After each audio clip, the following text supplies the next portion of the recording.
today, Jamie has something very special. So she was able to reach Round back in up. the pocket and Yep. pull a rabbit out of a hat. So I'm gonna let Jamie introduce a few of our Our next next speakers. Yes. guests.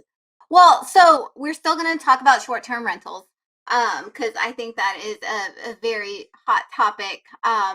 I own and well, we own, but I operate and manage our short-term rentals. So this is a topic that I'm very passionate about, and it's near and dear to my heart. But I was able to round out some other colleagues and friends who could come up, and we're kind of Brady Bunch style it here. And I'm going to have a panel of different individuals who have short-term rentals. So Chris, why don't you bring up all of our people? We have AC Ramos, V, Tanya, and Jesse. Do you want me to call you Gunny Gumby? Unmute yourself, Jesse. Jesse's good. Jesse's good. I just Okay. go off of the social media name because it's easier to find. I can call you Gunny if that's what you want. I'm used to calling you Jesse, but thank you all so much for joining in on this conversation. I mean, we have some rock stars right here on this panel. And first off, I just wanted to kind of start off by each of y'all introducing yourself. I'm just going to ask just questions, and feel free, audience, if you have any questions about short-term rentals, ask anything about short-term rentals. I'm kind of going to take you through the questions I get asked all the time, and each one of us, each one of my panelists can answer in the best way they know how. So AC, can you kind of start off with who you are, what you do, how many short-term rentals you have, or where, and how you got started into it? Awesome. Can you hear me? I'm not muted, Yes. am I? Right? Okay, cool. Actually, I got started in Airbnb and short-term rentals kind of by accident, and that was with one in the Heights. That's our main one right now, and we're fixing to add another one in Bel Air and 59. One of our rentals, we're going to convert it. But that one was a new construction. We built a new construction house in the middle of the Heights, and it appraised for $750,000. We were into it for about $600,000 on the new construction and everything. But it went live on the market about 1 week into the pandemic. Oh, wow. So, and then literally we had 35 showings the first week. The second week, it was when the oil dropped, and everybody that was looking at the house was in the oil and gas industry. So it just kind of died. Then no showings after that. And George Salas, who was actually supposed to be on here, is a friend of mine. So I was telling him about it, and he was like, "Man, you should turn that into an Airbnb." Because I was going to rent it, and we would probably lose $500 to $1,000 a month renting it. And he's like, "Man, I think you could do really well Airbnb in it." And it's done really well. You know, on a good month, we've done $12,000 to $14,000, I think. And on an average month, on a regular month, like a slow month, we do at least about $5,000, which will cover the note. So I kind of fell into it by accident with George's help. And now I really see the potential in it. So now we're trying to convert we have 38 rentals right now, 38 doors. So some of those we're looking at converting into Airbnbs. Awesome. Well, thank you. Okay, Tanya, what about you? Hi, everybody. I'm Tanya Rooney. I'm up in the Minnesota market. So the frozen tundra has short-term rentals too, because people want to walk sometimes. And so I have 3 short-term rentals right now, 1 mid-term rental, and we flip houses sometimes. So we do a little bit of everything. And I don't know, Jamie, do you want me to talk about how I got in real estate or anything, or just that? Sure. Just like your short-term rentals, how did you get into short-term rentals specifically? Like everybody thinks like this is like it's such a sexy appeal having an Airbnb, right? But is it really for everybody? I mean, how did you get into it? Yeah, mine was accidental, just like AC talked about. Because I said that, I'm a flipper, and we had this house that we flipped, and it's in an okay neighborhood. It's a couple blocks off of a neighborhood that's way, way better. And we just didn't sell it for what I wanted. I was like, I don't want to take a wash on this. So I was talking to a friend in a flipping group that I was part of, and kind of told him, he's like, Tanya, have you looked into Airbnb it? Like, it's a really big house. It's a 5-bedroom, 3-bath. And I'm like, no, I don't know if I want to learn a new business. And, fast forward a year and I'm totally in. Like, it's done really, really well. It's been a really cool business to get to know. And yeah, I'm super excited. Like, I hope we get another handful this year. And the more, the better, at least for me right now. Yes, awesome. Okay, well, great. I know y'all will be able to answer many of the questions I have that we can delve into. So, V, what about you? Why don't you introduce yourself, give me a little 30-second intro so we can get into the questions as well. Hey Jamie, thanks for asking me to be on. And I'm sorry I'm driving right now, so my signal might be blotchy. I You're just got fine. a text from you about an hour ago, so I said, I know, yes, no, I it can was do it last if I'm minute. driving. I'll If I take can what do I it can from my get. car. So, V Lee out of Houston, Texas, been in real estate for 7 years. What really got my eye open about short-term rental is a townhouse I got in the Heights, and I couldn't sell it for what I wanted, couldn't rent it for what I wanted. So I decided to go short term. And that was one of the best decisions I ever made. And today, so I own Buzz Vacation Rentals. We manage short term rentals and Airbnb. We are at 20 homes right now, and we're doing a 90-day push. So I don't know what kind of audience we have. If you guys have short-term rentals and you need help with managing them, give us a chance. We'll work with you because we really want to do this push to hit 50 homes in the 90 days. So thank you for Yes. having me on. Yes, thank you so much. Because B, I mean, she's amazing at managing short-term rentals.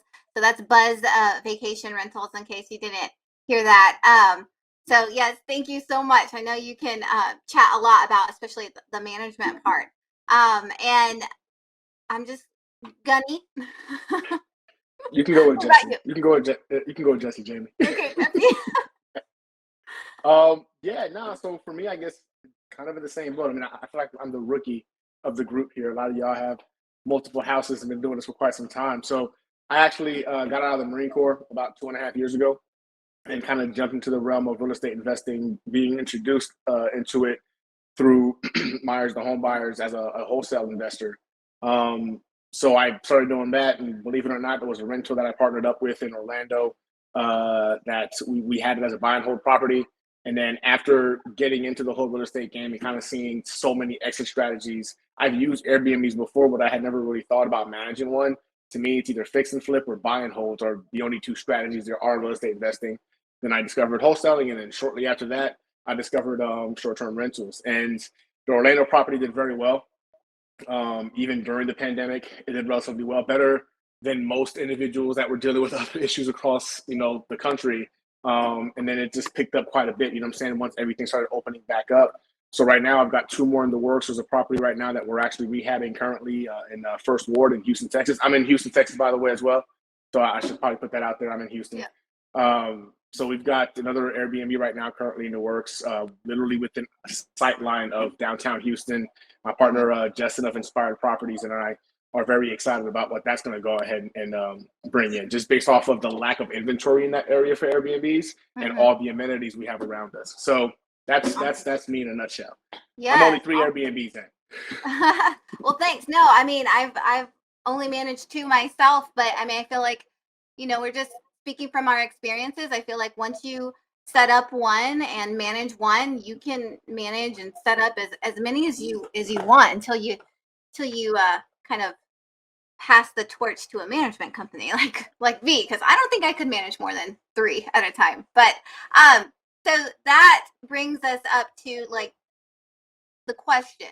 Now, a lot of us said we actually fell into this from by accident, which was my story too. But how we've used it kind of as another tool to our toolbox, if you will, as an exit strategy. So my question to you all is, how can we analyze a short-term rental to determine if it's going to be like a good short-term rental versus a long-term rental? So what things do y'all look at specifically? We can go through numbers and everything as well in a minute, but to determine that. So I guess I know this is Brady Bunch style, so I'm trying to. Okay, Tanya, go ahead. The first thing you should always do is check out regulations for that city, because to me, a lot of people will say, "Oh, I really, really have this great house." La, da, da.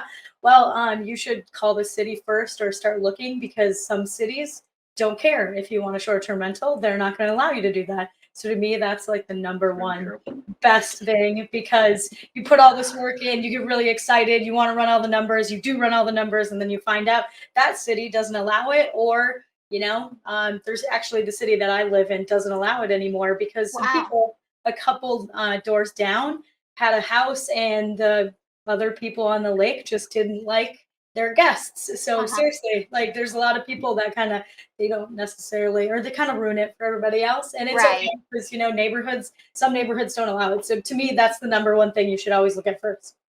Yes. Okay, go ahead, Jesse. So Tanya, it's funny you say that, right? So when I did open up the Airbnb in Orlando, my number one thing was amenities, right? I realized every time I've used one, I always looked up what's really close around the area that I can go visit, partake in, etc. So I made that a primary focal point when it came to the ones that I bought into. And oddly enough, in Orlando, because amenities being Disney World, Universal Studios, etc., they had kind of monopolized the entire area in terms of like having to go through either a hotel that pays a tax specifically to them, and Airbnbs actually were not allowed in my area. And I didn't discover this until I was about 4 months into business, and literally they sent out a ballot about voting on Airbnbs in or out in like the neighborhood, the county that I was in. And I kind of laughed and said, I've been operating Airbnb for the last 3 months out of there. What are they talking about? Which forced me to look into the regulations and realize, like, oh crap, this entire time I had been operating out of regs. I wasn't supposed to be. And you better believe I checked yes. And I got as many people as I knew in the community to check yes. I mean, long story short, like, crisis averted, because by month 4, I was legit across the board. But it's funny you brought that up, because that was I learned about that after I had already started an Airbnb. And that could have been catastrophic, because they were finding individuals that were caught operating outside of the regulations. Oh, wow. Yeah. AC. Yeah, so that's one of the things I'm looking at now, because I didn't know that in the beginning either. And luckily my first one was okay. But what I'm looking at first is obviously if it's allowed, and second is kind of checking out like how good the cash flow will be compared to the rent. You know what I mean? So we're looking, we have, like I said, we have 38 doors. So I'm picking the ones that seem like they would cash flow the most through Airbnb. And that's what I'm looking for, is like doing the comps, like Airbnb comps, I guess, and figuring out which ones are going to be my best cash flowing ones and transferring those over to convert them to Airbnbs or short-term rentals. Yeah, AC, have you actually ever heard of the enemy method? So that's something you can actually go out on YouTube and find. And I find that was going to be my next thing as well, is that you check the area, because just because you have this awesome house doesn't mean that area is meant for it, between regulations and whether or not it's going to cash flow. So you can do this thing. It's essentially the same thing as realtors do when we comp properties. We figure out, like, but we're just doing it with other Airbnbs. So you can go out onto YouTube and just put in the enemy method, and it'll teach you, like, it's a 20-minute video or so by some people that are really good at short-term rentals.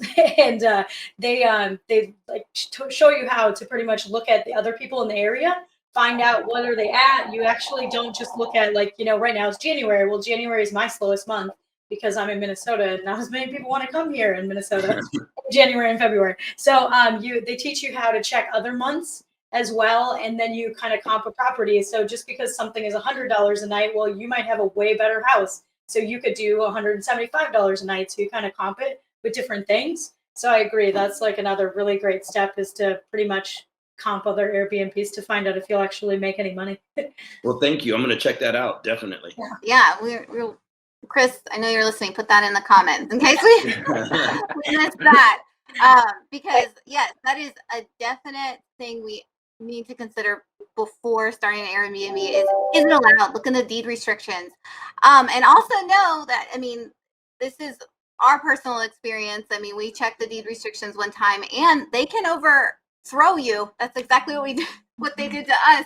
The developer kind of sued us to get us out of there, even though we had a strong Jamie, case. I got a good story for you on Yeah, that we have a one. really good, we have a whole YouTube video on that. I'm not going to get into that one, but so kind of what Jesse was saying, like, that developer kind of went around and kind of got the whole neighborhood against us to say no to Airbnbs, Can A you lot guys of hear me? doing stuff like that. Go ahead, V, what'd you say?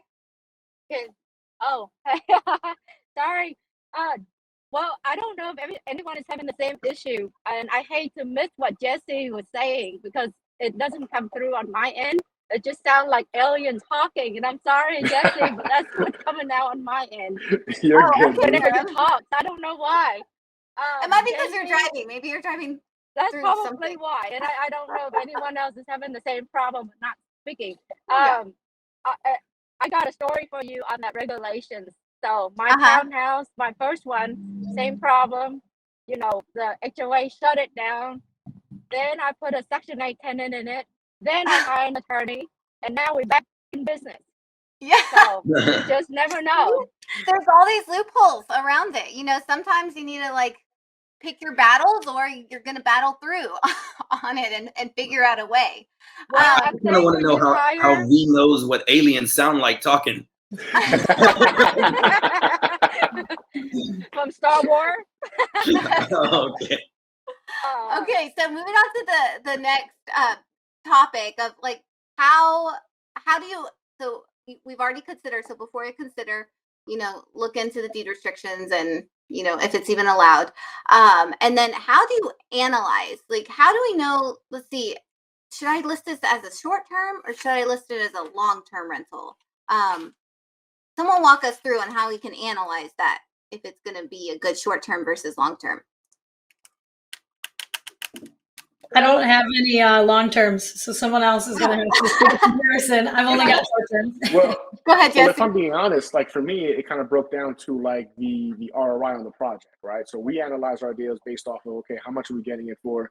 How much we got to put into this property to go ahead and get it rented at the maximum amount of money we can possibly make on it, right? If it's $2,000 a month, how much work do we got to do to make sure that house hits that target? And then we always do an analysis on all the exit strategies. So for us, we look at properties. Can we wholesale this deal and make a quick 20 grand? Can we do a quick fix and flip, make 50, 70 G's, and then the buy and hold method, and then of course the Airbnb aspect. For us, if the first two are usually out and there's no way it's going to makes any sense for us to go ahead and buy that property and not get the kind of return we're accustomed to looking for, we always look at the buy and hold aspect, and then we look at the Airbnb aspect. And for me, like I said before, not only are regulations important, you got to make sure the regulations allow for it, but then we always look at the fact that the amenities in the area will dictate, what kind of occupancy rate you'll get. If there's a lot of great things to do in the area and a lot of 4-star restaurants, must-see places, go access to downtown, and those Airbnbs that are similar to what you're trying to do are showing a consistent, if I go to log into it and I can't book anything until February or March, okay, great. They're booked out for the next couple of months. And we kind of analyze the numbers and the inventory like that before we make that decision. And lately, especially with everything opening back up, it just seems like as long as you're close to somewhere where there is something of interest to do, it makes more sense to go the short-term renter route than to go ahead and do the traditional buy and hold. Yes, good. That's exactly what we do. It's essentially almost like pulling comps, but on the Airbnb, the different platforms. Like for us, ours are on the lake. So that's like a vacation spot. Otherwise, like you said, maybe a medical center, Houston, downtown Houston. We have one of the top medical centers in the nation. And so Airbnbs, there's so many downtown and they're doing really well, which I would have never thought, because I'm like, who visits Houston? But then I'm like, wait, we have this. We do have a lot to offer here. So there are great access. There's even resources you can do, like furnishfinder.com, where there's traveling nurses, especially during COVID. There were there's a platform. It's called Furnish Finder, and it's specifically for traveling nurses that will rent your Airbnb for a month or something. And I mean, so you kind of look at all these different places or locations, pull comps on a platform. And what I mean by that is, like Jesse was saying, you just type in the area, look and see like how many Airbnbs pop up. And Verbo, I say Airbnb because that's the one where I get most bookings from. So you kind of look around and see and check their booking dates, see if are they booked out. Okay, well, cool. I have something to offer because I'm not booked. Or so that is one way to kind of analyze to see if it's going to be an actual great short-term rental. And Jamie, I would actually say that's like just kind of the beginning steps, because after that, you should be looking at other things too. So that's just like okay, cool, I can have one here. Yes, there's room for more Airbnbs. Jesse is right. The area does matter because there's mid-markets, there's vacation rental markets, and then there's small town markets.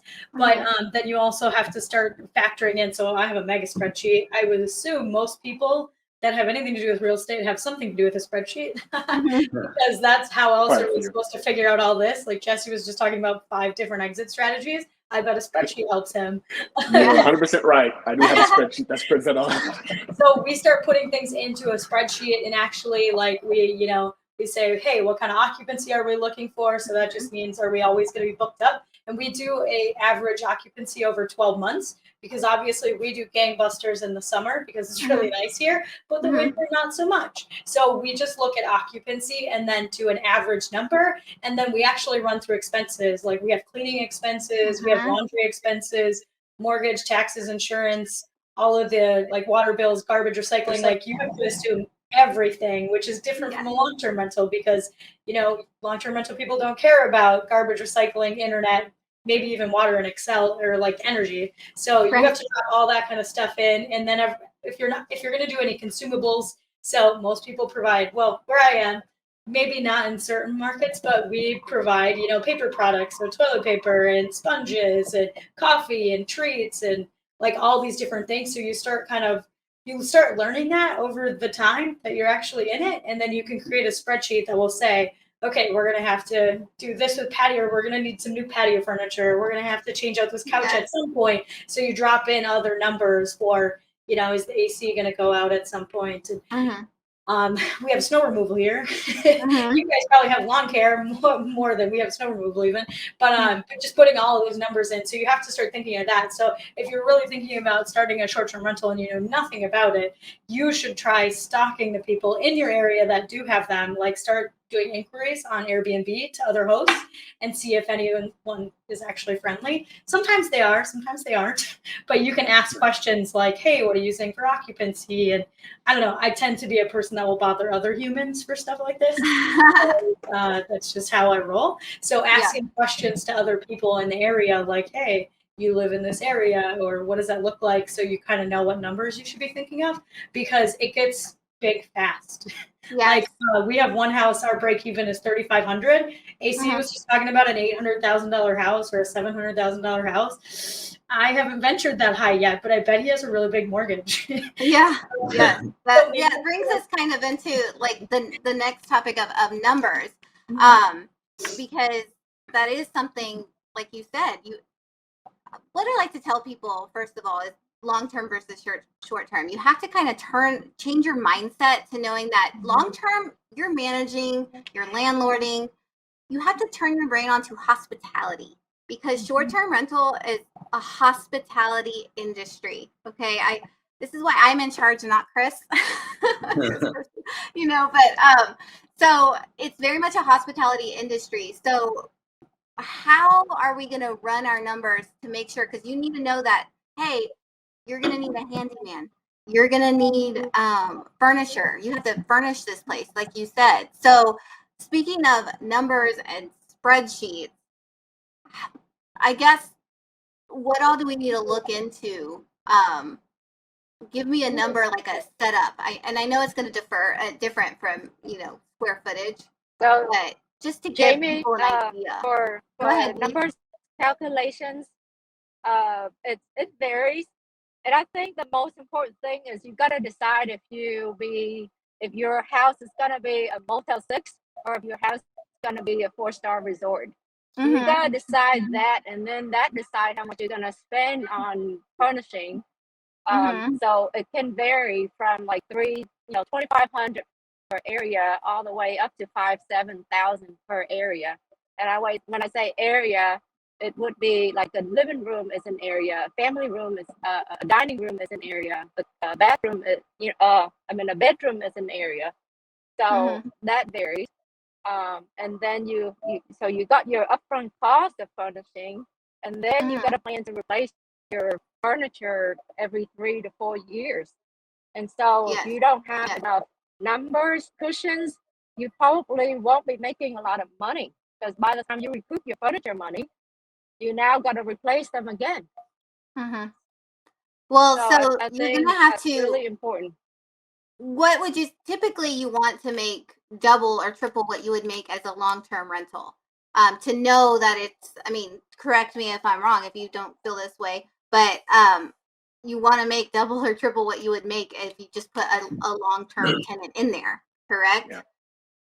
I And mean, that's kind of what I was looking at, and I Mhm. was saying we evaluate the doors we have, because we have the one in, and to kind of to your point, Tanya, is that was an accident because we were trying to sell it and we got stuck in that one, but we would have been losing about, with taxes, because taxes are high in the Heights, so our taxes are about $800 a month on that house. So we would have been losing about $1,000 a month if we would have long term rented it, just like a normal rental. So Airbnb actually makes us a profit in some months, or a good profit in some months, and at least usually breaks even with the mortgage and the taxes on a regular month, on a slower month. But the other one we're looking at getting into, we got it rented. We're trying to get the tenant out now because he said he was going to leave, and he's only paying $1,600 a month, which is actually, we're cash flowing about $600 a month on that. But with Airbnb, even after fees of management and everything like that, we should be bringing in about $5,000 a month, five to 5,500. So that for me was the point where I'm like, that's what we're gonna do. And then we have like some apartments that are near, like where they're building the Houston River Walk. Like if you're from Houston, you know that they're redoing the bayou down there, and Yeah. uh, like Midway, who actually did City Center and the Woodlands Waterway, they bought all that acreage right there in East River, and they're going to be developing that over the next 15 years. We just bought an apartment building that's literally within walking distance from it. So we're thinking of turning a couple of those That's vacants. awesome. Yeah, Mhm. a That's couple pretty of those awesome. vacants more into that Motel 6, or a little higher end Motel 6 Higher style. end Motel 6. Oh, that's Yeah, awesome. the high end Motel 6, you know. Motel 8 or whatever it's called, Super 8. That's what it'll be, right? All right. Version. We got to wrap it up. Just Yes, I mean, there's real so quick. many topics that we can talk about with Airbnb, and yeah, I really wanted to thank y'all for just kind of throwing it together and getting on here to talk about it. Yeah. So real But, quick, let's go around 30 seconds and let folks know how they can get a hold of you. AC. AC, you can reach me at AC at prosperitygroup.com. Actually, support at prosperitygroup.com is way better because I don't really check emails. And you can find us at prosperitygroup.com. That's our website. And AC Ramos on Instagram and Facebook. That's usually the best way to get a hold of me. Love it. Love it. V. Phone number is 281-549-2500, and email is bee@buzzvacationrentals.com. Thank you. All right. So Absolutely. vlee at buzzvacationrentals.com. Just V. Just No V? D. Okay. You Yeah, might be Yeah. going through another tunnel, even though we don't have tunnels in Houston, but you know, no, I can't. It's hard to hear you. All right, So Gunny. V at Yeah, you can just buzzvacationrentals.com for you can just managing type in. I'm properties. sorry. Okay. You can Sorry. just Go type it ahead. anywhere in social media, Gunny Gumby. I'll show up in Instagram, TikTok, Facebook, LinkedIn, Gunny Gumby. And then if you want to see me and get my contact information, www.gunnygumby.com. You'll find all of my social media, all of my contact information on there as well. It's funny because when Jamie didn't know whether to call you Gunny or Jesse, but it's true that because there's a million Jessies out there, and when I'm trying to tag someone, like I just tagged you on Twitter, when I'm trying to tag someone, if I tag them by the first name, unless I'm already friends with them or connected, it's like impossible to find them. I mean, because Exactly. nowadays there's only 6 billion people on social media, but I can find Gunny Gumby, Sure can. whether it's TikTok or Twitter. I can find Gunny. So I appreciate it. All right, No, I Tanya. appreciate you, Chris. Okay, Tanya. What about you? So I'm Tanya, Tanya, at Baffs Real Estate, which is BAFS Real Estate, Best at Finding Solutions. And we actually just rebranded our Airbnb. So it's YYH Minnesota for Yay, You're Here, Minnesota. Minnesota, and that's our Instagram handle. So yeah. I want to get one question answered because a couple people chimed in, and I think Tanya, you mentioned it. There was a method or a website or something that you mentioned. Yeah. What was that again? Go to YouTube and search the enemy method, and it's a place. The enemy method. Enemy method, yeah, because they're not your friends; they're your enemies. Yeah. But the short-term shop is the people that actually came up with it, and they specialize in just short-term rentals, so they're a really good resource when you have all kinds of questions, like all these things we just talked about. Cool. All right. Thank you all. Appreciate it, and look forward to connecting with you all soon. Yes, Awesome. thank y'all so much for going on last minute.